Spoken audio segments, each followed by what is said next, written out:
louvor, ele diz que o Espírito Santo intercede por nós. E muitas vezes passamos por tantas tribulações que às vezes não conseguimos clamar ao Senhor.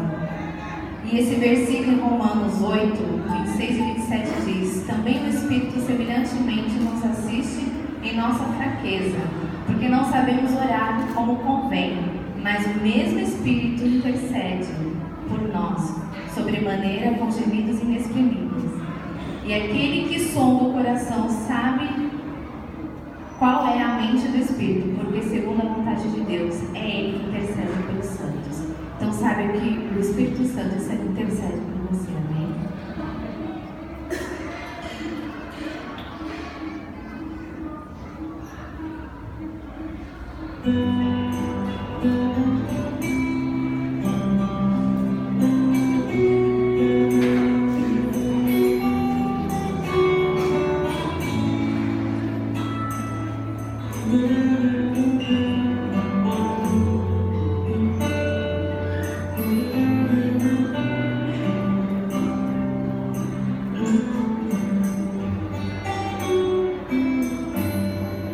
Espírito Santo,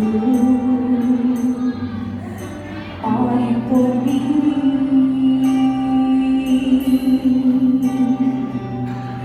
leve pra Deus tudo aquilo que eu preciso. Espírito Santo, use as palavras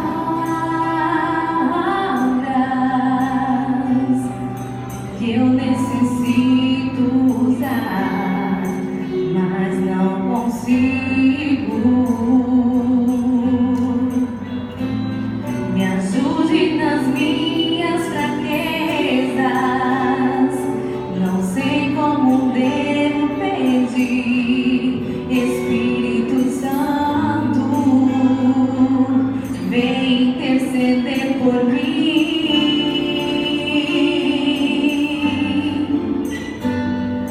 Todas as coisas cooperam para o bem daqueles que amam a Ti. Espírito Santo, vem orar por mim.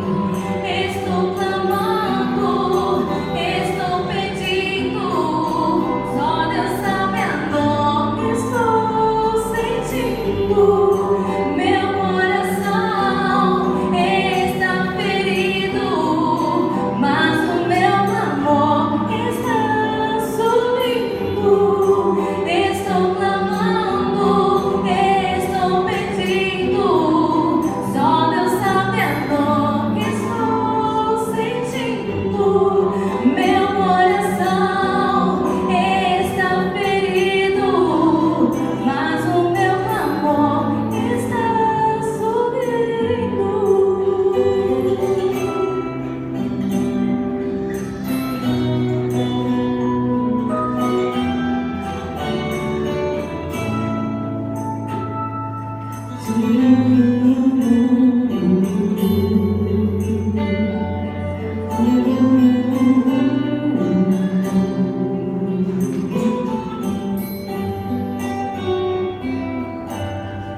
Todas as coisas cooperam para o bem daqueles que amam a Ti. Espírito Santo,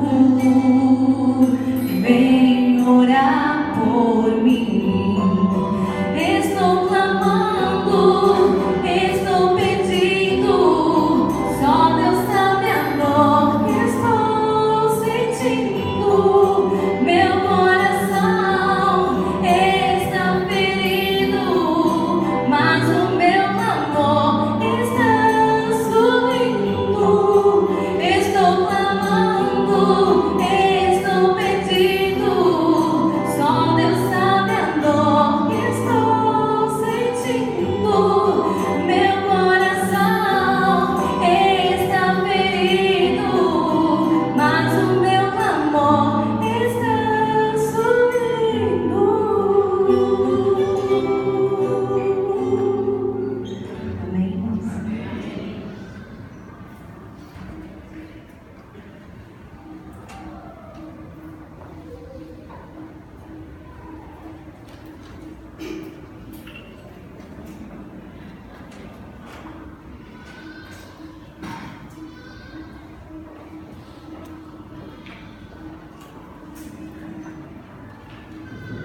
Vamos colocar em pé, amados?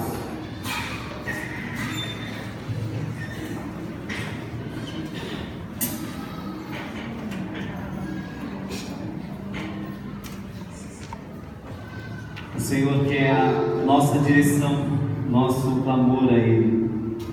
Nos rendemos e devemos declarar isso. Através dos louvores teremos essa oportunidade de declarar ao Senhor que Ele é quem precisamos verdadeiramente. Através do sacrifício do Senhor Jesus e do Espírito Santo de Deus, podemos declarar: eis-me aqui, Senhor. Precisamos de Ti para viver.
Sempre a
glória e o poder é somente do Senhor, amém?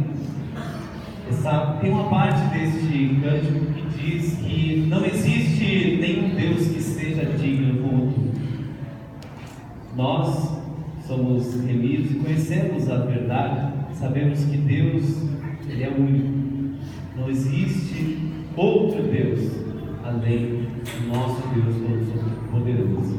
Alguns insistem em titular até mesmo animais como Deus, mas nós sabemos que só existe um. Por isso, nessa parte, é um cântico que a gente declara a grandeza do nosso Deus, mas com a consciência de que só existe um. Amém?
Obrigado, Deus, por mais um dia em que o Senhor nos dá fôlego de vida, Pai, para poder reconhecer o Teu grande amor, reconhecer quem Tu és, digno, único, santo, perfeito, poderoso, ao qual nós podemos confiar. Por isso te louvamos, te rendemos, Deus, graças.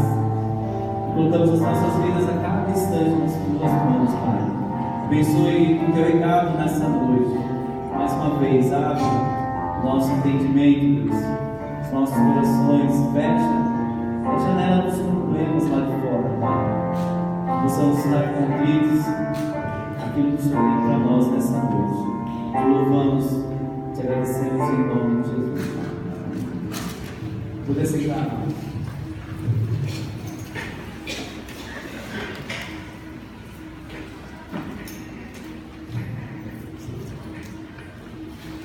Vamos agora ter a mensagem e que vai trazer o seminarista Marcelo.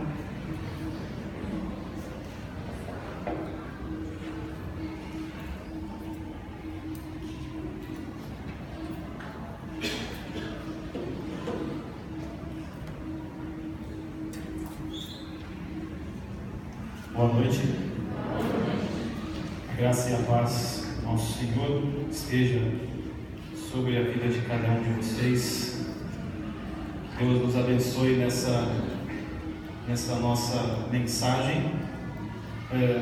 Nós vamos fazer aqui tentar aqui uma coisa meio que experimental. Eu comprei aqui um negocinho para a gente tentar passar o slide daqui. Se eu não conseguir, a Veri vai apertar por lá. Muito bem, meus irmãos, eu agradeço a oportunidade de estar aqui. Para mim é sempre um grande desafio transmitir a palavra do Senhor, tendo consciência de que essa palavra que a gente vai transmitir aqui agora, ela é a base da igreja ao longo de toda a sua história. Essa palavra foi inspirada pelo Espírito Santo a homens falhos como nós, e hoje eu sou responsável por transmitir essa palavra que tem tanto um peso histórico como também um peso espiritual para cada um de nós. Então, para mim é um grande prazer estar aqui.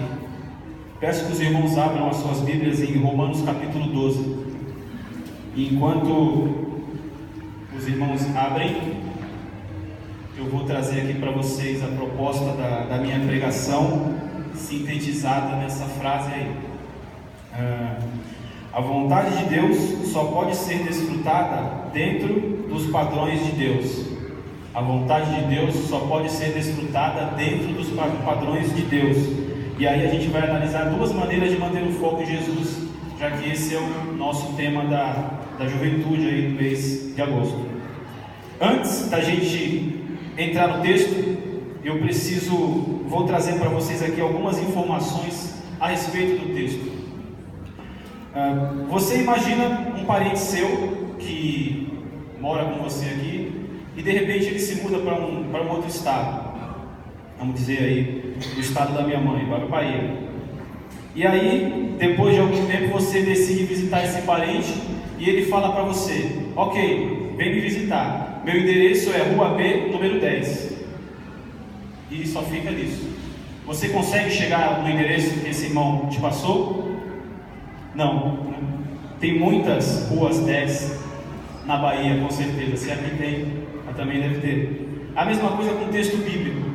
Quando a gente abre a Bíblia, a gente tem que entender que existe um caminho, como eu falei para vocês, histórico, cultural, gramatical, contextual, aonde o texto está inserido.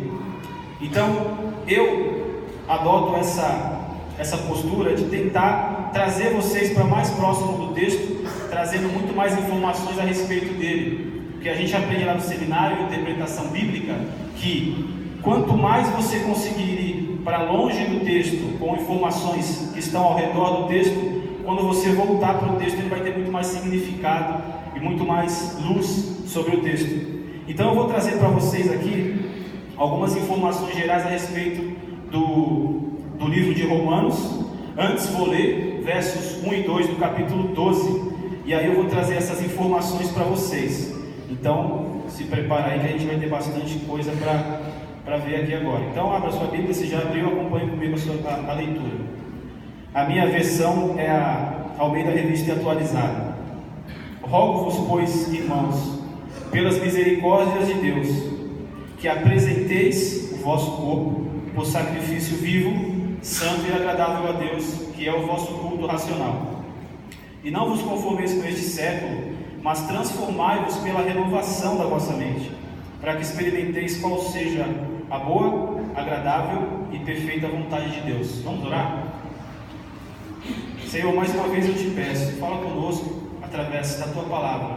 Usa a minha vida para abençoar a vida dos meus irmãos e que essas informações sobre o texto e o texto em si, principalmente, possa levá-los para mais perto de ti, para desfrutarem da tua vontade como o Senhor deseja, em nome de Jesus. Amém. Então a gente vai passando aqui alguns slides e a gente vai projetando aí algumas informações. Como você pode ver aí, algumas informações gerais sobre Romanos. O apóstolo Paulo é o autor da carta de Romanos e ele escreveu a carta por volta do ano 57 depois de Cristo, quando ele estava em Corinto, na sua terceira viagem missionária. Você sabe que Paulo fez 4 viagens.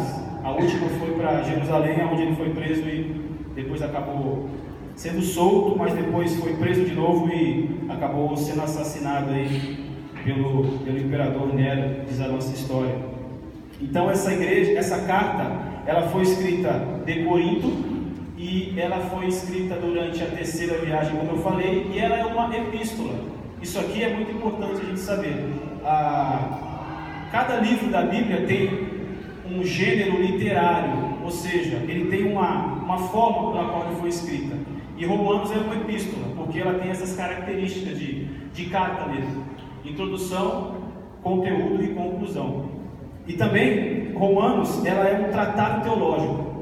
É um tratado teológico onde o apóstolo Paulo ele apresenta a sua teologia, a sua doutrina, que é a doutrina que a gente crê, a doutrina cristã, e não toda a sua doutrina, como a gente vai ver um pouco mais para frente. Então essas são algumas informações a respeito de Romanos, e nós temos mais algumas informações importantes para a gente olhar aqui.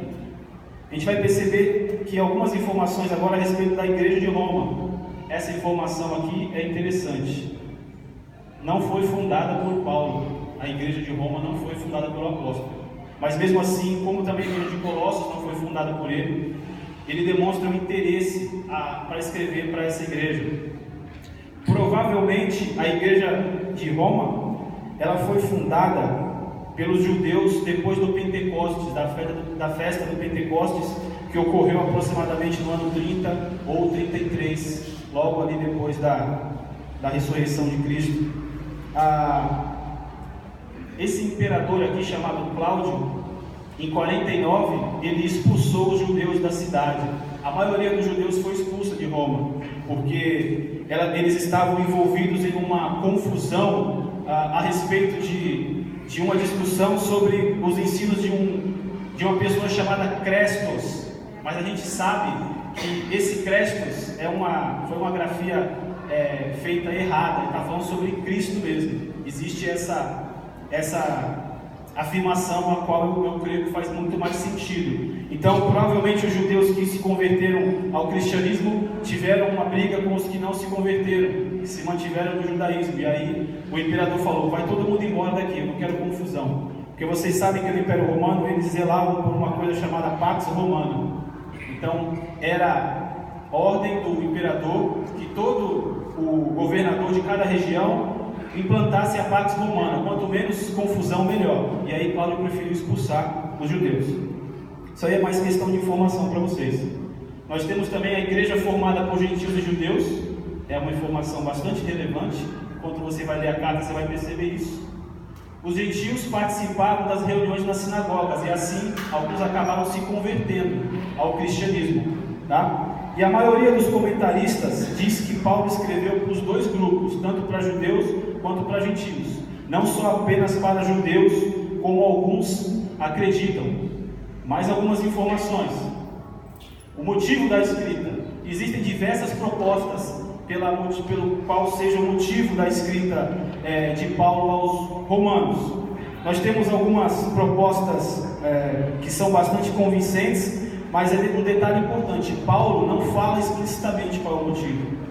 ele dá alguns indícios. Então a gente tem que trabalhar com as opções e aí escolher uma conforme a sua identificação com a leitura, com o estudo. Alguns dizem que ele tinha um plano de visitar apenas Roma, e aí ele manda uma carta primeiro para os irmãos conhecerem, já que ele não conhecia a igreja não conhecia ele só conhecia algumas pessoas de lá. Então ele escreve Romanos para se introduzir para a igreja. Outros acreditam que ele tinha o projeto de evangelizar na Espanha, e aí, como ele já tinha acabando de fazer a terceira viagem missionária agora, ele já viu como funciona essa questão da logística, do custo. Então ele sabe que a Espanha é um pouco mais distante da região que ele está. Então alguns dizem que ele está pedindo, se apresentando para a igreja de Roma para que a igreja bancasse a viagem dele para a Espanha. Essa é outra opção. Alguns acreditam que Romanos também contém um discurso que ele faria em Jerusalém após a entrega da coleta que ele fez na região da Acaia e Macedônia para os cristãos pobres, ou melhor, que estavam passando por alguma crise em Jerusalém. Eu gosto de pegar essas informações porque só aí a gente já vai aprendendo um monte de coisa, né? Paulo se preocupa com um monte de igrejas, ele vai arrecadar ao redor da região lá que ele pode ir, mantimentos, não sei se dinheiro, algo desse tipo, para ajudar a igreja que estava em necessidade. E às vezes aqui a gente tem uma igreja do lado, né, passando necessidade, e a gente não estende nem a mão. Vamos aprender um pouco com o apóstolo Paulo a se importar com os irmãos que estão ao nosso redor também. Outros acreditam que é a apresentação da sua teologia, para que ele pudesse restaurar essa cisão entre gentios e judeus. Ele apresenta a carta para começar a apaziguar os ânimos entre os irmãos. São algumas opções do motivo da carta. Agora o tema da carta é diferente do motivo. O motivo, ele seria a circunstância, o que está acontecendo para ele escrever a carta. E o tema da carta é o teor da carta em si. Então o tema e motivo são coisas diferentes. Alguns defendem, como Martinho Lutero, que o tema de Romanos é a justificação pela fé.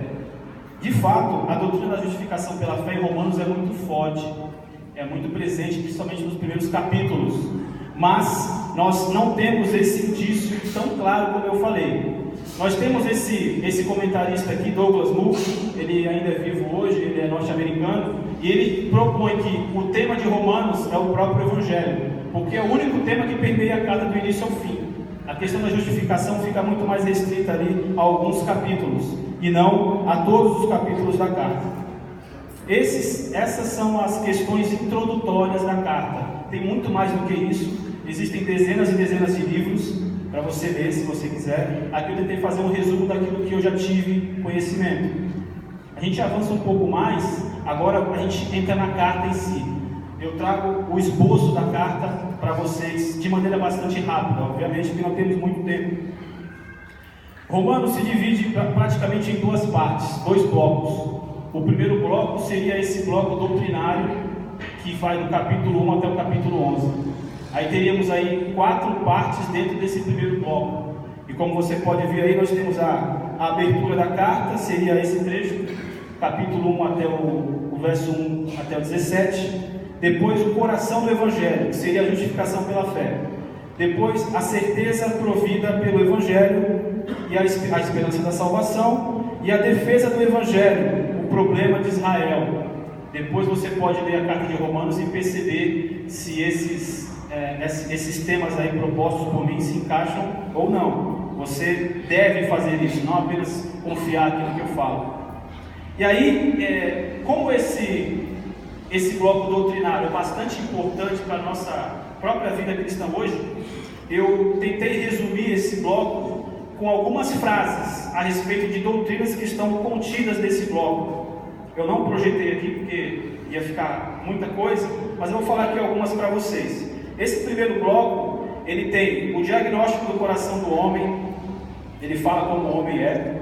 Todos precisam da graça salvadora, isso é destacado também nesse primeiro bloco. Justificados pela fé e pacificados com Deus. Temos paz com Deus por causa de Cristo. Fomos mortos e ressurretos em Cristo pelo batismo. Capítulo 6, bastante importante sobre o batismo. Algumas pessoas hoje em dia me perguntam por que batizar, se o batismo é apenas uma figura que vai externar uma realidade que aconteceu internamente. Primeiro porque é um mandamento, e Jesus mesmo deu esse mandamento, e é importante essa identificação pública, porque você vai entender que todos os cristãos ao longo da história se batizaram entendendo essa doutrina, o batismo, muito importante. Somos livres da condenação e servos da justiça. Eu acho que quando o Marquinho pregou aqui, falou sobre Romanos, ele disse isso: nós somos livres da condenação do pecado, mas somos servos de Cristo. Isso é interessante. Quando a gente ouve a palavra livre, a gente acredita que a gente pode fazer tudo, e não é bem assim. Nós somos servos de Cristo. Somos herdeiros em Cristo também, e talvez a característica mais importante aí dessa porção, desse primeiro bloco doutrinário: nós estamos numa posição em que nada pode nos separar do amor de Jesus. Glória a Deus por isso. Nada pode separar do amor de Deus, nada. E é interessante você ler depois disso no capítulo 8. E também fomos feitos aí povo de Deus. Ok, vou parar por aqui, tem bastante coisa. Vamos avançar um pouco mais aqui para o segundo bloco, para entrarmos no texto, que ainda não chegamos lá. Tudo isso vai dando para você um pano de fundo, vai incorporando a tua abordagem da Bíblia, para quando você entrar de novo no capítulo 12, você, com essa bagagem, você entender o texto de maneira mais clara, como eu falei, e muita coisa vai ficar mais clara. Pode ter certeza disso. Eu costumo praticar isso já há alguns anos, e isso faz muita diferença. E não precisa ser teólogo para fazer isso, tá? Basta aprender, saber ler, e se você quiser escrever, também pode escrever. É muito importante. Não é porque eu estou fazendo teologia que só eu tenho acesso a isso, não. O segundo bloco é um bloco menor, é o bloco onde está o nosso capítulo, o capítulo 12. E aí você percebe que ele tem as implicações práticas, muito importante esse bloco. Ele vai falar duas partes apenas: o poder transformador do Evangelho na conduta cristã, tem tudo a ver com o nosso tema de hoje, e aí ele fecha a carta, ali no capítulo, do versículo 14 do capítulo 15 até o capítulo 16, é o fechamento da carta. Agora, munidos dessas informações, nós podemos entrar no texto. Agora eu vou começar a pregar. Vou entrar no texto agora. Eu espero que vocês estejam comigo. Se você estiver dormindo, dá uma esticada aí, acorda, faz uma forcinha, porque agora a gente vai entrar no texto. Eu acho que é muito importante ter essas informações. Eu comecei a pregar o ano passado e sou muito ainda novo nesse quesito. Eu sei que eu tenho ainda muitas dificuldades, mas eu aprendi a pregar assim. Então eu espero que eu possa adaptar a minha maneira de pregar para que vocês também possam entender, né? Não quero só falar para eu entender, principalmente eu quero que vocês entendam. Então eu volto novamente à frase que eu resumo aqui a minha pregação. A vontade de Deus só pode ser desfrutada dentro dos padrões de Deus.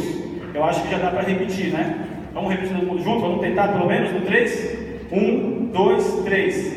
A vontade de Deus só pode ser desfrutada dentro dos padrões de Deus. Amém. Aproveitei, já tomei minha água aqui. E vamos seguir. Vou ler de novo os versículos 1 e 2. E a partir daqui a gente vai começar a analisar o que está escrito. Não tudo, mas algumas coisas que eu acho que serão bastante pertinentes para a nossa realidade hoje. Se quiser, você me acompanha. Rogo-vos, pois, irmãos, pelas misericórdias de Deus, que apresenteis o vosso corpo por sacrifício vivo, santo e agradável a Deus, que é o vosso culto racional. E não vos conformeis com este século, mas transformai-vos pela renovação da vossa mente, para que experimenteis qual seja a boa, agradável e perfeita vontade de Deus. Então você já tem uma informação a mais. Você sabe que agora começou a parte prática. Então Paulo agora vai introduzir a prática que nós devemos praticar. Sendo um pouco redundante, mas é isso. A primeira parte é a parte da doutrina, que é muito importante também, como eu falei. Agora a parte prática. O que eu faço com tudo isso? A gente vai tentar entender aqui um pouquinho. Esses versículos 1 e 2 do capítulo 12, eles estabelecem a gente pode chamar de termos gerais para a parte prática. É como se fosse a capa da parte prática.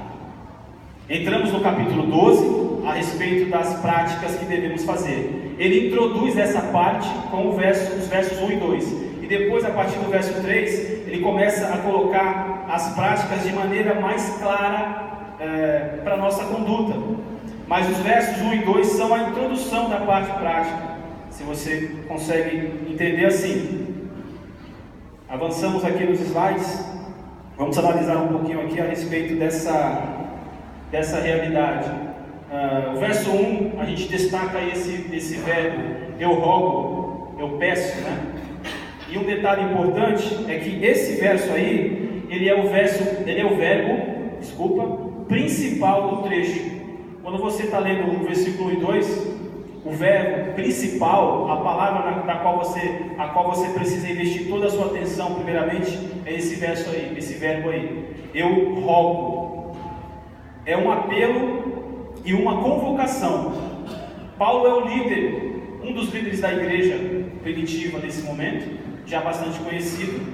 E aí ele inicia a parte prática, não ordenando, mas ele pede, ele faz uma súplica. E esse verbo aqui é bastante interessante, porque além de ser um apelo e uma convocação, Paulo coloca um detalhe que no original grego você consegue perceber melhor, ou em algumas outras traduções da Bíblia também dá para perceber. Paulo tem autoridade, mas não a utiliza enfaticamente, ou seja, ele é como se fosse o dono da casa ou o patrão, ele manda, mas ele chega de uma maneira humilde, uma maneira, como falam alguns aí, meu pai que é nordestino fala, ele chega na maciota, né, devagarinho, olha, vou pedir para vocês, entendeu? E é interessante que um dos significados desse verbo no original é chamar para o lado. Então Paulo começa a parte prática chamando a igreja para o lado dele. Vocês vão entender melhor esse verbo se vocês já forem pais. Às vezes lá em casa, eu tenho, para quem não sabe, eu sou pai da Laura e do Tito. O Tito tem 1 ano e a Laura vai fazer 4. A Laura, ela apronta demais. Apronta, mas faz parte. A menina é bastante energética aí. Eu falo para ela que isso é uma realidade com todas as crianças.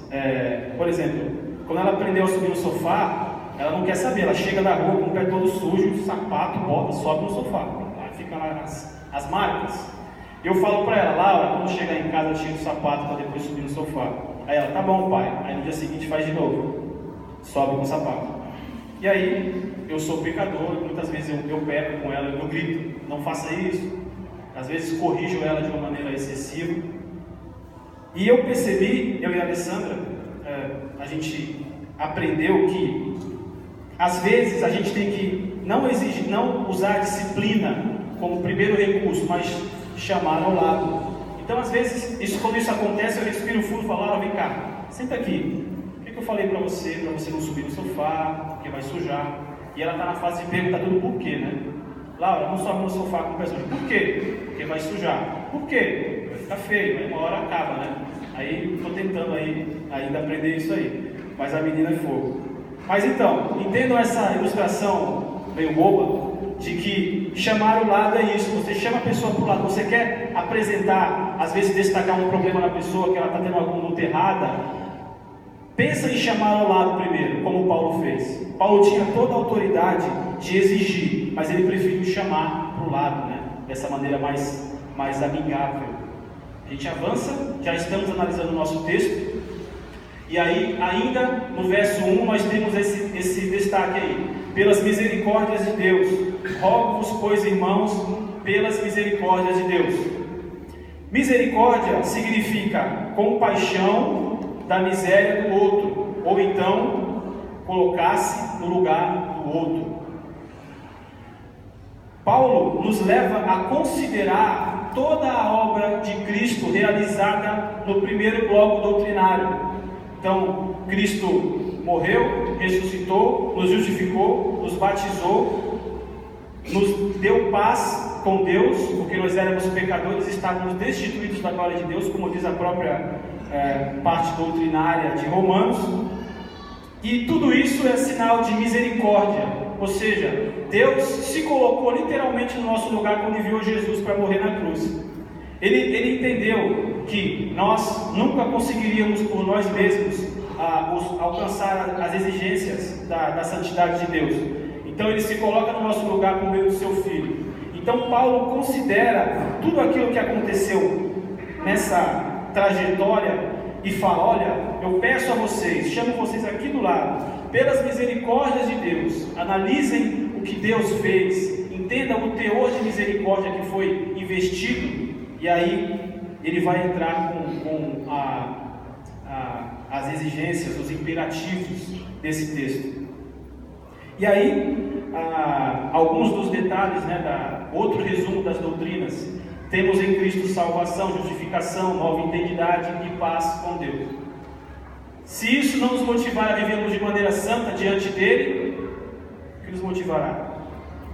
Se você entende a história da salvação, toda a obra de Deus que foi aplicada para a tua vida e que te fez estar aqui hoje, se você olha para tudo isso e não consegue entender que você precisa viver uma vida santa, eu não sei o que vai te motivar. Pensemos nisso. Avançamos um pouco mais. Agora entenderemos a primeira maneira de manter o foco em Jesus. Tivemos a introdução, tivemos aqui a parte prática um pouco explicada a respeito desse eu rogo e as misericórdias de Deus. Entendemos como Paulo está se colocando, ao que ele está apelando e a quem ele está apelando. E aí a gente vai entrar no primeiro imperativo desse trecho. Imperativo, uma ordem, é um mandamento: apresentar-se como sacrifício vivo. E aqui é interessante porque Paulo ele traz a figura do sistema sacrificial do Antigo Testamento. Como você pode se lembrar, a adoração no Antigo Testamento era por meio de um mediador. Ninguém conseguia, por exemplo, pedir perdão para Deus sem que tivesse um mediador que fizesse isso para ele, que era o sacerdote. E o sacerdote, ele é a figura de Cristo. No Antigo Testamento, ele fazia esse tipo que Cristo fez depois da Nova Aliança. Então, o sacerdote era aquele que levava diante de Deus as ofertas do povo, tanto ofertas de adoração, de gratidão, como também de pedido de perdão, Então, Paulo agora entende que na Nova Aliança, essa entrega ela é diferente. Ela é uma entrega viva. Somos um sacrifício, uma oferta, mas de maneira viva. E a gente vai entender isso melhor se a gente continuasse lendo aqui a carta, o capítulo 12. Mas a gente não vai entrar especificamente nessa questão. Então, seria mais ou menos uma entrega voluntária, diária e consciente. Diferentemente dos animais no Antigo Testamento que não pensavam e eram oferecidos em sacrifício, hoje nós nos oferecemos a Deus como um sacrifício vivo. Não precisamos mais ser imolados como os animais, mas com consciência. E aí fica a reflexão para a tua vida: você adora a Deus com a sua consciência ou é meio que automático? A tua adoração é automática? Alguém bate palma aqui, você bate palma aí? Alguém pede para fazer alguma coisa, você faz? Ou você se conscientiza da verdade da Escritura? A gente vai avançar um pouco mais. Temos algumas coisas ainda para considerar aqui nesse capítulo, nesses versos. O verso 1 ainda fala: vosso culto racional, ou seja, rogo-vos pelas misericórdias de Deus que apresenteis os vossos corpos como um sacrifício vivo e agradável a Deus, ou seja, que é o vosso culto racional. E aqui algumas considerações importantes que nós precisamos fazer. Eu trouxe aqui um pouquinho de algumas informações das palavras no original, para vocês entenderem um pouquinho da questão do que significa esse serviço. quando Paulo está falando nosso culto racional, essa palavra culto é serviço. E como eu projetei aqui, no grego, latreia, essa é a palavra em grego. Eu acho que eu atrapalhei a vida da irmã aqui, eu acho que eu não coloquei essa palavra, desculpa. Então, latreia seria serviço. Serviço. O culto é o serviço. Olha só como essa palavra trabalha nessa outra aqui. Essa aqui é a palavra em português que nós temos, que é idolatria. E aí o resumo da palavra seria prestar serviço a uma imagem ou a um ídolo. Eidolon, em grego, é imagem. E latreia é serviço. Logo, idolatria seria prestar serviço a um ídolo. É aí que vem a nossa palavra idolatria. Então, quando você idolatra tanto uma imagem física ou uma imagem projetada na tua mente, você está prestando um serviço a um Deus que não é o Deus da Bíblia, né? E muitas vezes você acredita que prestar serviço muitas vezes está envolvido em alguma coisa que você faça que seja muito clara, muito assim, que todo mundo vai ver. Por exemplo, nós temos aí sempre no final do ano, moramos numa região praiana, aquelas pessoas que entregam oferendas de flores para deuses, né, na praia. E aí você fala, pô, isso aí é idolatria, né? Só que às vezes, como disse Agostinho, às vezes a projeção que nós temos de Deus é um ídolo. Porque você às vezes pode acreditar que, como Jó, que Deus é um Deus que castiga aquele que peca. Então os amigos dele oferecem para ele essa teologia: olha, você está mal porque você está pecando. E essa é uma teologia falsa. É uma teologia, pelo menos, precipitada. E aí você pensa que Deus é esse. É alguém que, se pisar na bola, vai cair um raio na tua cabeça, ou ele vai tirar o teu emprego, ou ele vai te lançar uma doença para você, não, pequei contra Deus. Essa projeção de Deus é um ídolo, porque Deus não é assim. Deus permite que os seus servos sofram, por exemplo, usando o exemplo de Jó.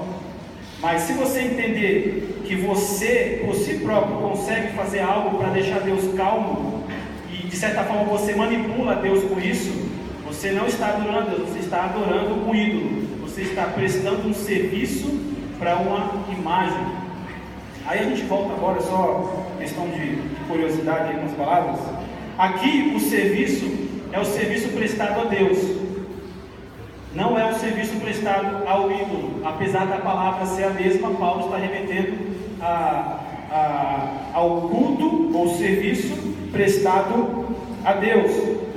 E aqui é interessante que o nosso culto público, ele faz parte desse serviço, dessa entrega. Mas quando Paulo fala, apresenteis o vosso corpo como um sacrifício, que é o vosso culto racional, aqui ele não está falando do culto público que a gente está fazendo aqui hoje. Ele não está falando do culto público. Ele está falando de uma vida prática, de um serviço que é uma entrega diária, como eu coloquei no outro slide. O nosso culto, aqui, culto público, ele faz parte desse serviço. Ele é um apêndice, vamos dizer que ele faz parte desse serviço. Mas esse serviço aqui, ele é um serviço diário, vivo, como Paulo está dizendo, e racional. Você não apenas raciocina só no domingo para entregar o culto a Deus, você raciocina, ou pelo menos deveria, durante toda a semana. Então aqui é apenas um reflexo de como foi tua semana. Então esse culto aqui é um culto racional, que é uma entrega diária a Deus. E aí, a quem você presta serviço durante a semana? Serviço a quem você presta? A Deus ou alguma imagem, ou algum sonho, ou alguma outra pessoa? Vamos seguir. E aí eu trago uma frase desse Douglas Moo, que eu gostei muito do material que ele oferece, que ele diz assim, vou ler aqui para vocês: as misericórdias de Deus não produzem automaticamente a obediência que ele espera, Mas, quando elas são reconhecidas por nós, no trabalho espiritual da renovação do nosso interior, que é o nosso culto, nos levam à obediência do Evangelho. O fato de Deus ser misericordioso em si, não gera automaticamente em nós obediência. Nós somos responsáveis pela nossa santificação, pelo culto que devemos prestar a Deus. É sua responsabilidade e minha também, de prestar um culto que agrade a Deus. E aí, a gente agora vai para a parte final, capítulo 12, verso 2. É interessante isso aqui. O verso 2 diz para a gente não se conformar, mas se transformar. É muito interessante o que Paulo comumente faz em suas cartas. Às vezes ele pega duas palavras e faz um contraponto, ou às vezes faz um jogo, uma palavra traz mais significado para outra, porque ele era judeu e na escrita, na literatura judaica, na comunicação escrita judaica, eles tinham um recurso chamado paralelismo. O que é o paralelismo? Existem vários tipos, mas um deles é você pegar uma palavra e fazer um jogo com outra palavra. Às vezes você coloca um conceito e aumenta esse conceito com a outra palavra. Para os professores aí de português é como se fosse um aposto, é uma explicação, um complemento de outra palavra. É mais ou menos isso que acontece aqui. O pastor Joel Bick, que é um canadense, ele é especialista em teologia dos puritanos. Talvez hoje, pelo que eu pesquiso, ele é o mais assim qualificado, mais bem elogiado aí pelos estudiosos.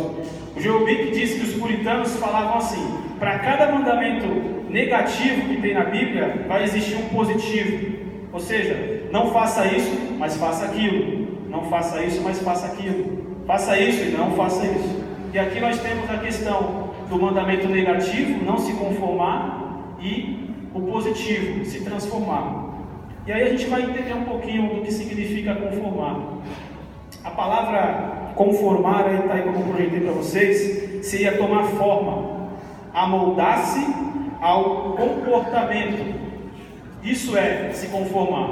O mandamento diz, como ele é negativo, não vos conformeis com o mundo. Então nós precisamos não fazer isso aí. E a palavra esquema é a palavra que significa, a palavra conformar, ela deu origem à nossa palavra esquema. A palavra conformar no grego deu origem para a nossa palavra em português, esquema. E quem gosta de futebol sabe o que é o esquema tático, né? Se o seu time joga no 4-4-2, o time do Pastor Vieira, por exemplo, escolheu um esquema ruim, porque perdeu, ou o esquema do outro foi melhor, não sei. Esquema tático, como se o time se comporta dentro do campo. Essa é a palavra se conformar. Como você vai se comportar no mundo? E Paulo fala que o seu comportamento não seja como o comportamento do mundo. Seria, não joguem segundo o esquema tático do mundo. Tentando trazer um pouco mais de luz a esse mandamento. Esse conformar-se, ele está ligado ao exterior, ou seja, as nossas ações e as nossas reações. Então Paulo fala: não jogue no esquema do mundo, não haja e nem reaja como o mundo faz. E aí, uma questão: como podemos ser moldados pelo mundo? E aí eu trouxe algumas possibilidades de como nós podemos ser moldados pelo mundo. Você tem ideologias, você tem a internet, você tem a universidade, trabalho, você tem a família e infelizmente até a igreja. Hoje em dia nós vemos muitas pessoas sendo mal influenciadas por crentes, né? Pessoas que fazem parte da igreja. A questão das ideologias, eu não estou aqui defendendo nem a esquerda e nem a direita. Eu estou atacando as duas, porque nós estamos num momento político bastante efervescente, onde mentiras e verdades estão sendo jogadas na mídia, e para você escolher a verdade, não dá para pesquisar 5 minutos e dizer que aquilo é verdade. Eu, lá em casa, com a Alessandra, a gente tem ouvido algumas coisas e temos tentado apurar nas fontes primárias. Dá muito trabalho, mas se você abraça uma ideologia dessas, tanto de um lado como de outro, e abro um parênteses aqui, não estou dizendo que as ideologias são do diabo. As ideologias têm as suas partes muito relevantes até para a igreja, mas toda ideologia ela tem 2 aspectos, e além desses 2, toda ideologia é feita pelo homem, porque o Evangelho não é ideologia, o Evangelho ele é poder de Deus. Toda ideologia humana ela tem 2 aspectos, o aspecto de identificar um problema e o aspecto de dar a solução para o problema. E onde está o perigo? Quando a gente abraça uma ideologia completa, porque toda ideologia tem esse esquema já montado, essa proposta, muitas vezes algumas nuances da ideologia podem sufocar a verdade do Evangelho.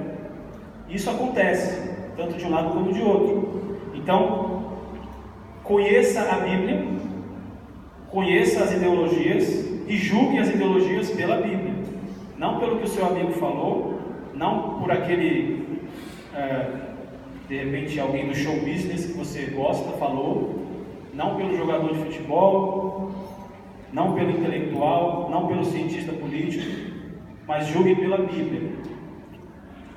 Muitas pessoas estão se perdendo em ideologias, e isso é muito grave. Tome muito cuidado com isso. A internet, internet não precisa nem falar, né? Tem tudo de bom e tudo de ruim também. É um canal que tem me abençoado muito, mas ao mesmo tempo temos que tomar muito cuidado, porque senão a gente acaba sendo levado por ideias que são inseridas através das redes sociais, enfim, dos vários meios de transmissão de conhecimento, e a gente acaba caindo em esquemas mundanos. Nós temos também a questão das universidades. Eu tive o privilégio de conhecer 2 universidades, uma escola técnica e outra universidade, e é complicado. Para quem estuda aqui sabe como é. Ali tem de tudo, né?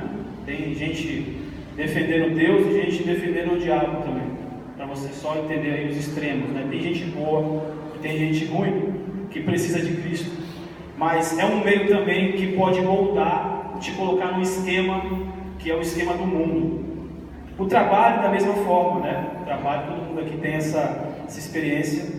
E a família também. Às vezes não temos a família toda convertida a Cristo, e muitas práticas que são lançadas, oferecidas, também são perigosas. Então, algumas maneiras da gente poder ser moldado pelo mundo. A gente não precisa ser moldado pelo mundo, tá? E não se esqueça, o mandamento é negativo. Não faça isso, mas faça aquilo que a gente vai ver em seguida. E um detalhe: todo mau comportamento gera outros maus comportamentos. Toda vez que você se comporta de maneira inadequada, alguém está olhando aquilo e ela pode ser influenciada por você, e depois influenciar outra. Isso acontece muito para quem é pai, né? De novo, em casa. Tudo que eu faço, tudo que eu gosto de comer, minha filha também gosta.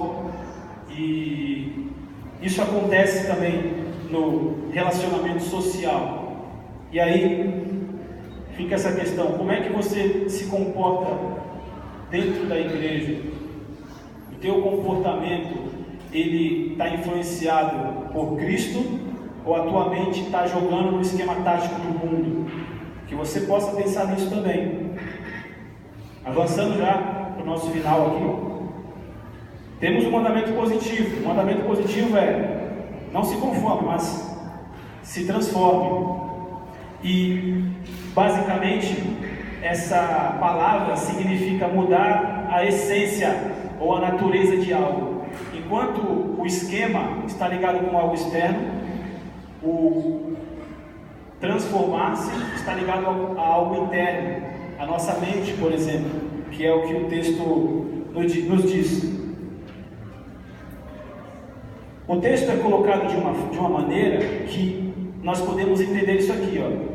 Ser transformado ou se transformar significa permitir receber de Cristo a sua renovação, porque nós automaticamente temos um esquema pecaminoso na mente, e aí esse esquema vai nos levar a tomar ações e ter reações, desde que a gente não permita que Cristo renove a nossa mente.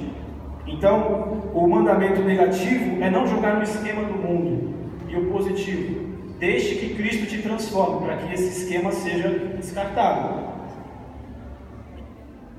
E isso também está ligado à nossa mente, né? Como eu falei para vocês. Muito importante essa questão. Paulo também alerta lá em Filipenses a respeito do que pensar. E durante muito tempo eu não entendi aquele versículo, porque eu pensava: o que o meu pensamento tem a ver? Vou ficar pensando coisa boa toda hora e tal. Não é bem assim que está falando ali. Mas se você alimentar a tua mente com a palavra, por exemplo, o que você vai pôr para fora vai ser oriundo da palavra. Se você se alimentar pelo esquema do mundo, você vai automaticamente repetir o que esse esquema propõe. Não deixar que nossa maneira de pensar siga a sua forma natural e pecaminosa. É o que eu já tentei exemplificar aqui. Aquilo que eu faço aponta aquilo que eu sou. As minhas atitudes, essa não é nenhuma coisa nova para vocês, mas eu quero que vocês entendam essa realidade dentro do texto, que aquilo que eu faço aponta aquilo que eu sou. Quem manda na nossa mente? Com o que gastamos o nosso tempo? É uma reflexão.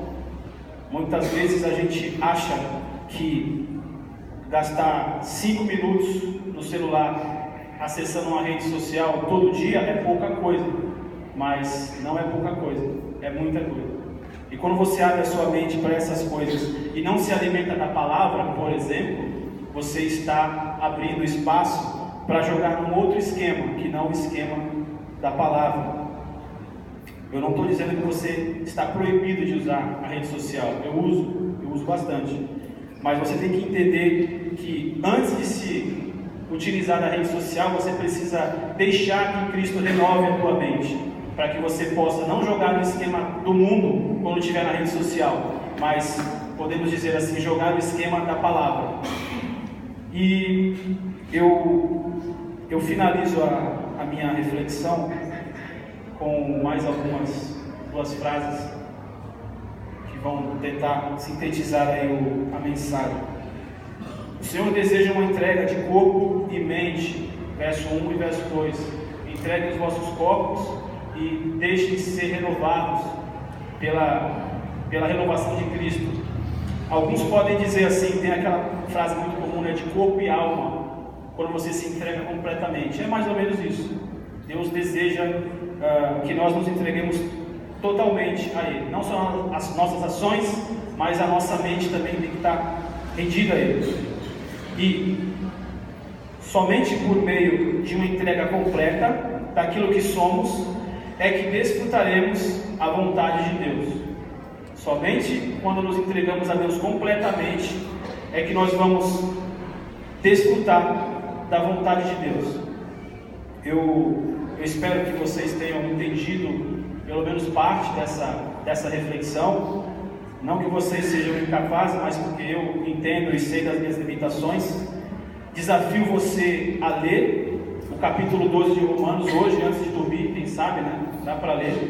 E meditar a respeito do que eu falei para vocês aqui. E entender se eu estou certo ou estou errado. Eu não sou o dono da verdade. Aqui, a toda pregação é uma proposta que o pregador traz para vocês. Mas meu compromisso é com Cristo, então espero que eu possa ter sido aí útil para que você entenda melhor o texto da palavra do Senhor. Obrigado, boa noite a todos.